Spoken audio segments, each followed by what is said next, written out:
बिस्मिल्लाहिर्रहमानिर्रहीम। Welcome to CSC 322 operating system concept. और आज का जो हमारा टॉपिक है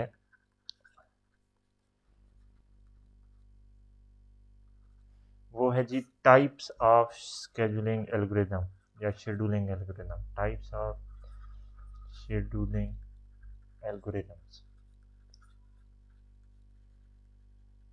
अभी इससे पहले मैंने आपको जो लास्ट टॉपिक था उसके अंदर बताया था ऑपरेटिंग सिस्टम में तीन तरह के शेड्यूलर इस्तेमाल होते हैं। एक लॉन्ग टर्म था, एक मीडियम टर्म था और एक शॉर्ट टर्म था। और अभी हम देखेंगे कि ये जो शेड्यूलर हैं ये कौन सी स्कीम्स इम्प्लीमेंट करते हैं या कौन से एल्गोरिदम्स को इम्प्लीमेंट करते हैं। तो वो बेसिकली जो एल्गोरिदम्स हैं जो शेड्यूलिंग को इम्प्लीमेंट करने के लिए यूज़ किए जाते हैं, आप उन्हें शेड्यूलिंग एल्गोरिदम्स कहते हैं। और इनकी जो मेन टाइप्स हैं वो दो हैं। एक है प्रीएम्प्टिव शेड्यूलिंग एल्गोरिदम्स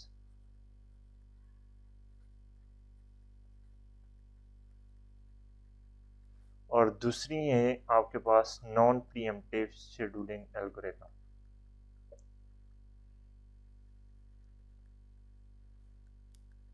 ठीक है, जैसे कि नाम से ही आपको समझ आ रही है कि प्रीएम्प्टिव शेड्यूलिंग एल्गोरिदम वो शेड्यूलिंग एल्गोरिदम होते हैं जिसमें आप किसी प्रोसेस को प्रीएम्प्ट कर सकते हैं।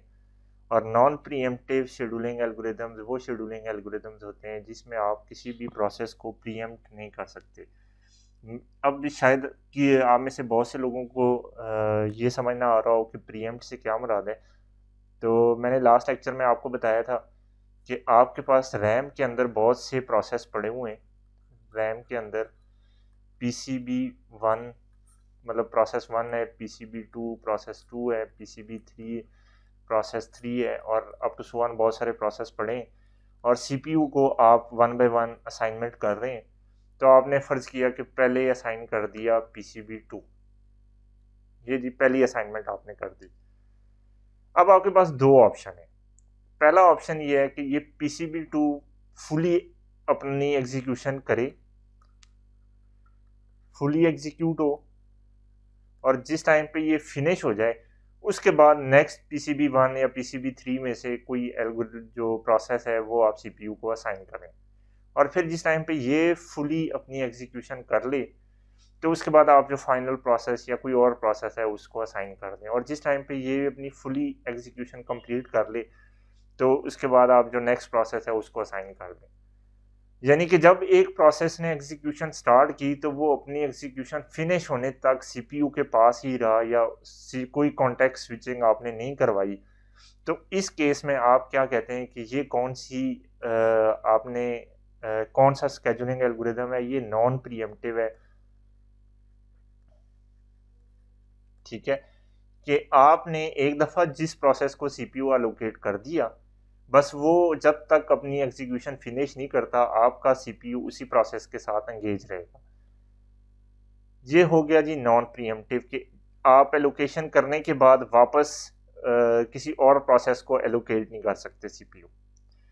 जबकि प्रीएम्प्टिव एल्गोरिदम्स में क्या है कि अगर इसी सिनेरियो को आप ले लें, आपके पास यही PCB1 PCB2 PCB3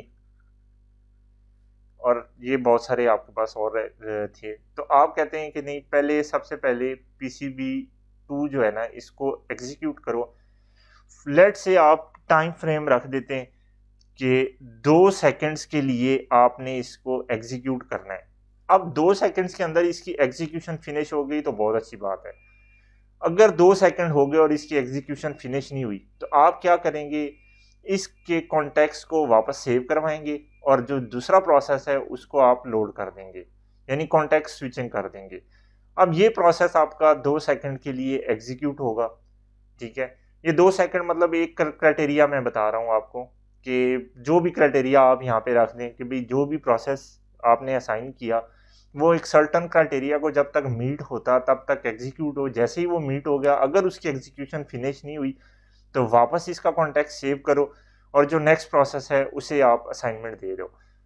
तो यानी किसी प्रोसेस को ड्यूरिंग एग्जीक्यूशन किसी सर्टन क्राइटेरिया की बेस पे आप उसे CPU वापस ले लें तो इसे आप कहते हैं कि ये आपने क्या कर दी है, प्रीएम्प्शन कर दी है।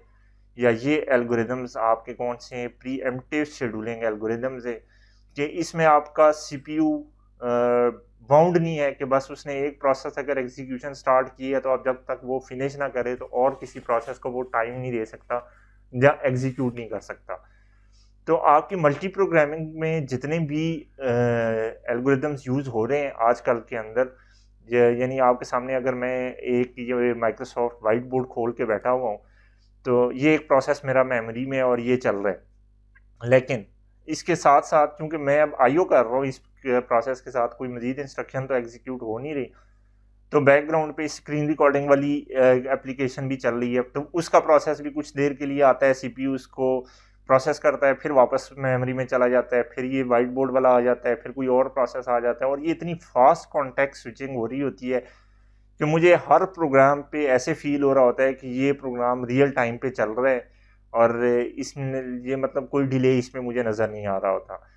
तो प्रीएम्प्टिव शेड्यूलिंग एल्गोरिदम्स वो होते हैं कि जिसमें आप किसी भी प्रोसेस से सीपीयू वापस ले सकते हैं, जबकि नॉन प्रीएम्प्टिव शेड्यूलिंग एल्गोरिदम्स वो हैं कि इसमें आप जब किसी प्रोसेस को सीपीयू असाइन कर दें तो फिर वापस नहीं ले सकते जब तक कि वो प्रोसेस आपकी अपनी एग्जीक्यूशन फिनिश ना कर दे। तो ये हमारा एक छोटा सा आज का टॉपिक था। आई होप कि आपको समझ आ गया होगा। Thank you.